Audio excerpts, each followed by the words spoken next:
What's up, bag holders? Let's talk about premium here. I haven't checked the market at close. I was working, so um, it'll be a surprise for me as well.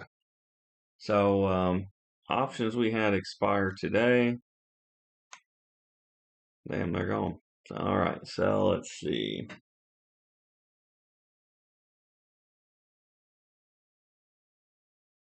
I guess we'll start at the top here. Arbor, ABR, Arbor Realty.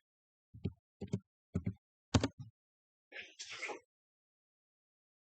can see we have a dividend coming up. We had Looks like we're going to get assigned at the 13.50, but we're going to collect the 43 cents. So that's pretty much a break even, right? 43 and 7. We all right. So I'm good there.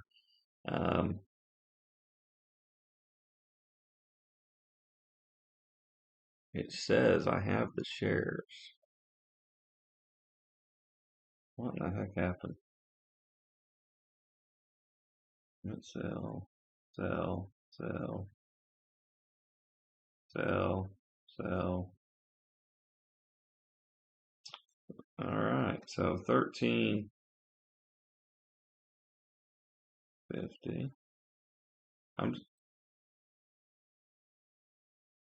They're pending, so they haven't officially come over, but they're probably coming over, um, which is fine. I'm okay owning it. Like I said, we're not in like no big real danger or nothing like that. So we do have this 13.50, $1,000, just to show y'all just how worried I am. I took another one for next week. I know, a glutton for pain. It is the 3-1. But I was actually able to collect 40 per contract, and it was for the 12.5 strike. So a full $100 less.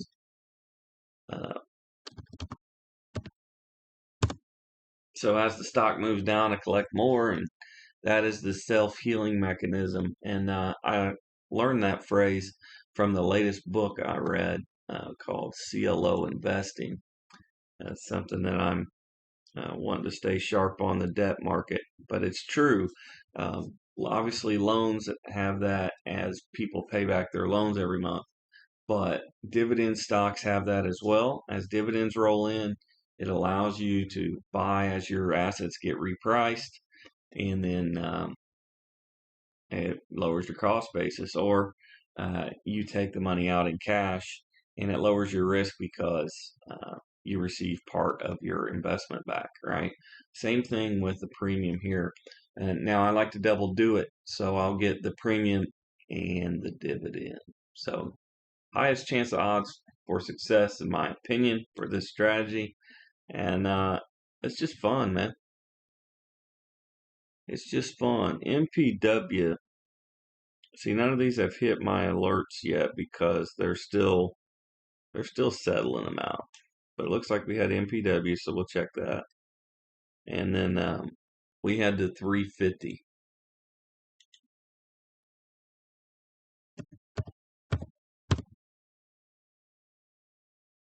All right, 380. So no risk there. We're going to go ahead and get to keep that premium, and that will trigger a deposit into the charity, along with a purchase into the cash flow accounts, along with a purchase into the spin-offs. So we will do that at the end of the video. Next up, might as well just go with Pfizer. Looks like we had the 2800. 2800. How do we end them? Oh, so close. Now this one I do have several hundred shares, so uh, if I have a pending assignment, which I do, I'm going to go ahead and put the order in to sell because I can actually probably sell this. It was a 2,800. Because it's so close, it could easily go in the after hours here. 24-hour market. We have at least till what, 8 p.m., something like that. So we'll do that. And what that allows me to do is have more capital for collateral to sell another one.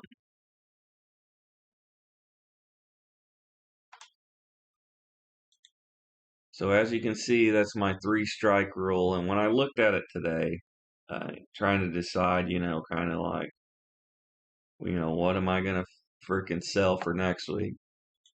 It was actually at 28.03. So I did go back to the well once again. Now, should this thing go out of control here and we get assigned for a fourth time, that's going to be a hard stop. And we're going to have to sell some equity before we just keep dumping after the same one. So this one is the 27.50. So it's in the safe zone still, and $50 less than current price. And it looks like we're able to collect 28. So nothing crazy on the premium, but I'm trying to get this thing down, and that's how you do it. Just getting after it. All right. Another thing too we didn't really discuss is this ABR here for next week. 40 into 1250. That's 3.2% for 1 week, or 160% a year. So I've got a mix of the ones that 1% is my cutoff. If it's less than that, like I have Conagra Foods, it's just not very volatile, so the Greeks don't fire up on it, and it just doesn't have that much premium. So even though it was a flip trade, and I can average it down by selling options against it, I'm not going to do it because it's just not worth my time. Now, if you did the compounding of that premium, you would come up with a pretty cool number too, but you got to factor in all the times when you just get destroyed, which, as you can see, happens, right? All right. For today, our last one, I believe, is the Hawaiian Electric. I didn't have the thing in here. Let's check it out, and then I'll see what my strike was.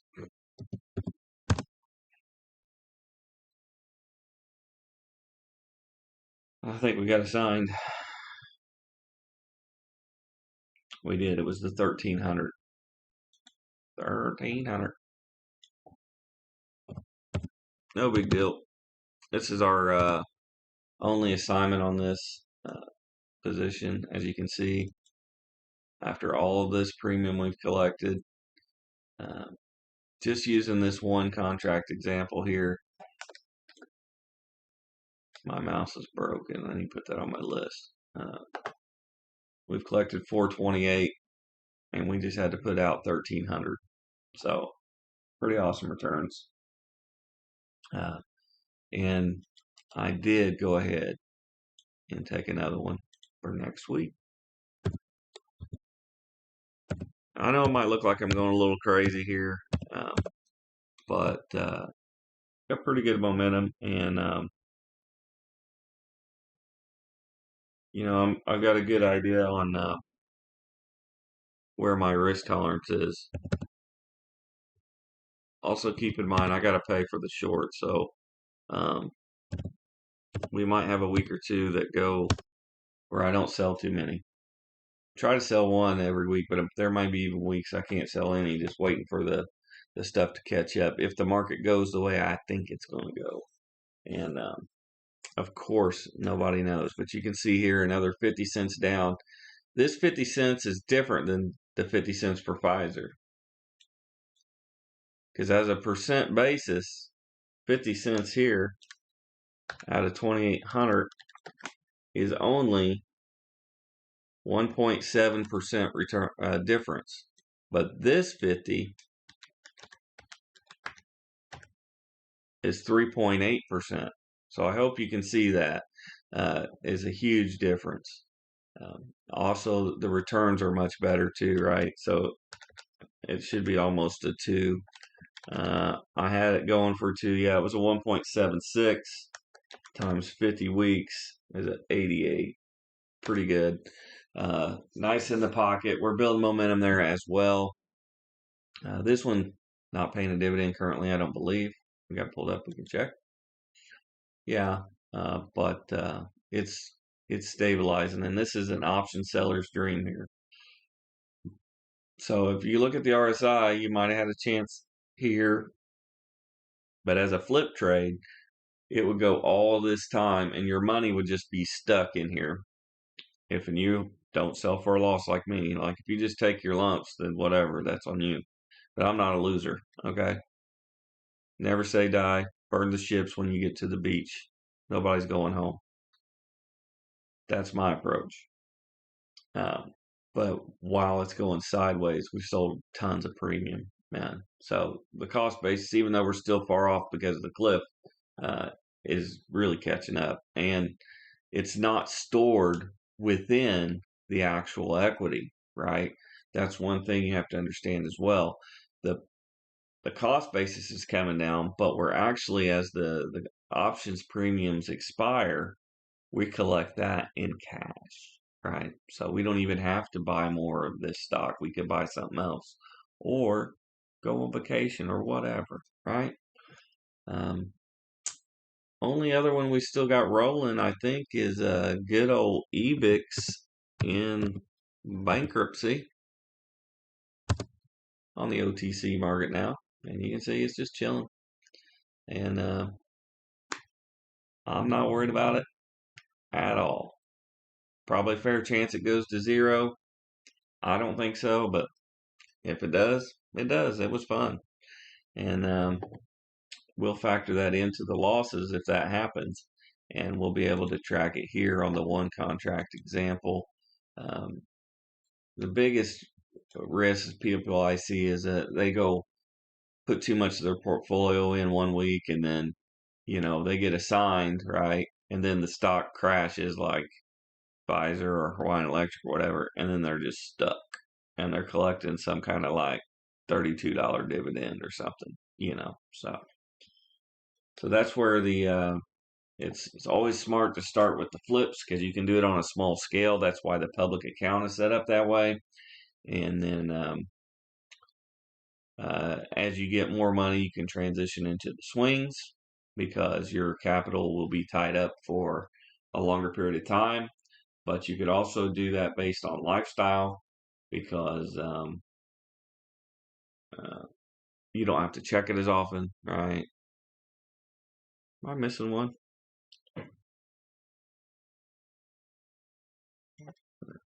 Nope. That's it. Okay. Yeah. So, if you don't want to check it every so often or whatever, and then also remember that the game is, you can split the time frames up. So you could even do your swings and stuff on a weekly chart. So maybe you only want to check stocks once a week. And if you think, well, I'm not going to make as much money, well, that's not necessarily the case because the moves will be bigger. So you could swing trade based on a weekly and only check it on the weekends. That is totally a thing. If you like to check your stocks at lunch, you can use the 4-hour chart, right? You catch that half a day and the end of the day, right? Make it fit your life, but you got to find a system and stick to it. But you got to find a system that works too. So I've got a few here that work for me. Maybe help you form your own trading plan. Remember to come up with your own trading plan. Don't just follow me. But this is how I'm kind of thinking about things. I didn't look at the screener this week to try to find some options with high volatility like I did last week because I have positions now, right?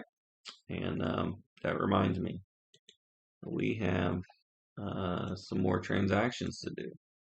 But no, I'll see a position through to the end, so uh, I don't need to just open a new one every week. We'll get one done and then move on from there. So this is put money in the charity, and let's take a look. And the next transactions are solely based on my equity levels to try to keep things as balanced as possible. But next, going into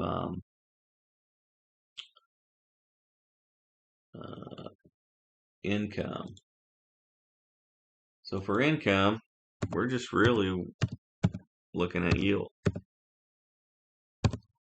But I got a high yield, a kind of okay yield, and then I got a low yield that's safer, right? So the mix between the three.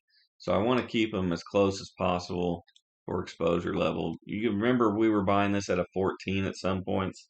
Now it's at a 9.8, but this is the one in the middle. So this is not even the high yielder. So works out nice. And now will be queued. Yeah, I don't care. We can wait till Monday. No big deal. Will be this is the middle one. So when you balance them all together, this will feed out income 3 out of 4 weeks every month. So every month when I do my statement, I have money that goes directly into the investing account. Remember, that's the ultimate goal. All right, last but not least are the spinoffs. Probably need to check these. It's been a minute. But it looks like the lowest one, just based on the equity, is 3M.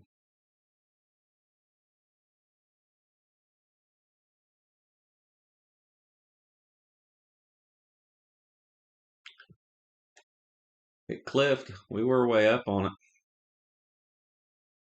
But a nice little juicy dividend. Very nice.